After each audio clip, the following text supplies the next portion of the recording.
حضرت امیر معاویہ کے بعد یزید کو ان کی جگہ خلیفہ بنایا. اب یہاں رک کے یہ بات بھی سمجھ لو. یار کہتے ہیں یہ بڑا ظلم ہوا ہے. کیا ظلم ہوا ہے؟ کہتے ہیں باپ کے بعد بیٹے کو خلافت مل گئی. ہم نے کہا ہوش سے ذرا مسئلہ سن لینا. آج اللہ کے فضل و کرم سے اس طرح مسئلہ سمجھاؤں گا کہ پہلے کبھی نہ سمجھا ہوگا اور پھر قیامت تک کبھی نہیں بھولے گا انشاءاللہ. یہ بات خلافت باپ کے بعد کس کو مل گئی؟ بیٹے. ملا واعظ گلا پھاڑ پڑ کر کہتا ہے اسلام کی تاریخ بدل گئی. کیا بدل گئی؟ ابھی باپ کے بعد بیٹا حکمران ہو گیا, اسلام تبدیل ہو گیا. میں کہتا ہوں اگر میں اہل حدیث کا بیٹا, اہل سنت کا فرزند یہ بات کہوں تو شاید اس بات کا کوئی وزن ہو, شاید اس بات کا کوئی وزن ہو. اس لیے کہ ہمارے نزدیک باپ کے بعد بیٹا خلافت کا حقدار نہیں ہوتا. باپ کے بعد بیٹا خلافت کا حقدار. ہمارے نزدیک امامت وراثت کی چیز نہیں ہے. ہمارے نزدیک امامت وراثت کی چیز اس لیے کہ کائنات کے انسان جب فاروق اعظم کے آخری لمحات میں فاروق اعظم کی بارگاہ میں آئے اور آ کے کہا فاروق اس دنیا سے جا رہے ہو, اپنے باپ اپنے بیٹے عبداللہ ابن عمر کو جو سرور کائنات کا صحابی, نبی کے پیچھے نمازیں پڑھنے والا, حضور کی قیادت میں جنگیں لڑنے والا, سرور کائنات کی زبان اقدس نے جس کی تعریف کی ہے, اس کو مومنوں کا امیر بنا دو. تو فاروق نے آنکھ اٹھا کے جواب دیا نہیں نہیں, میں قیامت کے دن اپنے رب سے یہ نہیں سننا چاہتا کہ میرا رب جب مجھ سے پوچھے کہ عمر امت کی بھاگ دوڑ کس کو دے کے آیا تھا, تو میں یہ نہیں سننا چاہتا کہ جواب میں یہ کہا جائے کہ اپنے بیٹے کو دے کے آیا تھا. نہیں نہیں, میں کہنا چاہتا ہوں رب کی بارگاہ میں اللہ میں اس کمیٹی کو سونپ آیا تھا جس کمیٹی کے ارکان کو تیرے نبی نے اپنی زبان اقدس سے جنت کی بشارت عطا فرمائی تھی, اپنے بیٹے کو نہیں دینا چاہتا. اور جس نے اصول وضع کیا تھا, سن لو آج اللہ کی رحمت سے یہ مسئلہ بھی, جس نے کنبا پروری خیش پروری کی جڑ کاٹی تھی یہ کہہ کر کہ جب وقت آخر آیا مجوسی نے آپ کی پشت مبارک پہ خنجر کا وار کیا, آپ زخمی ہو کر گرے, موت کی بے ہوشیاں طاری ہوئی, تو آپ نے اس وقت ان لوگوں کو بلایا جن کو نبی کائنات نے نام لے کے جنت کی بشارت دی تھی. کل کتنے لوگ تھے؟ 10. فاروق کے زمانے میں کتنے زندہ تھے؟ 7. 8ویں خود فاروق تھے, 7 تھے زندہ, 8ویں خود, کل 10 تھے.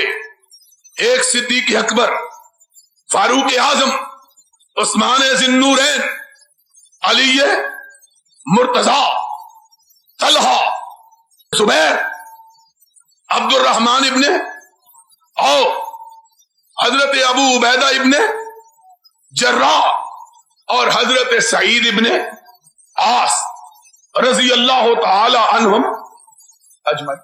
صدیق بھی فوت ہو چکے تھے اور حضرت ابو عبیدہ ابن جراح رضی اللہ تعالی عنہ بھی فوت ہو چکے تھے. باقی کتنے؟ 8. باقی کتنے؟ 8. ان میں سے 8ویں خود حضرت فاروق اعظم. باقی کتنے؟ 7. بلایا 7 کے 7 کو اور 6 کے لیے حکم دیا کہ ان میں سے کسی ایک کو خلیفہ منتخب کر دے. منتخب کتنے چھوڑے؟ 6. باقی کتنے تھے؟ 7. کل کتنے تھے؟ 7. خلافت کتنے لوگوں میں محدود کی؟ 6 میں. 7واں کو کیوں نکالا جانتے ہو؟ 6 کو مقرر کیا، عثمان کو، علی کو، کتنے؟ 2. طلحہ اور زبیر، 4. عبد الرحمان اور سعد ابن ابی وقاص. 6 کو مقرر کیا، 7ویں کو نکال دیا. پوچھنے والے نے پوچھا ان 6 کو کیوں مقرر کیا؟ کہا یہ وہ ہے جن کا نام لے کے نبی نے جنت کی بشارت دی ہے. رب پوچھے گا امت کی باغ دوڑ کے لیے کن کو مقرر کیا؟ تو میں کہوں گا اللہ ان کو جن کے نام لے کے تیرے نبی نے جنت کی بشارت دی تھی. انہوں نے کہا 7واں بھی تو ہے. آنکھوں میں آنسو آ گئے. کہا 7واں بھی ہے. کہا اس کو کیوں نہیں رکھا؟ کہا اس کو اس لیے نہیں رکھا کہ یہ عمر کا بہنوئی ہے، یہ عمر کا بہنوئی ہے، اور میں قیامت کے دن چاہتا ہوں کوئی یہ نہ کہے کہ آتے ہوئے مسلمانوں کے اقتدار کے لیے جو کمیٹی بنائی تھی اس میں اپنے رشتہ دار کو بھی رکھ دیا تھا.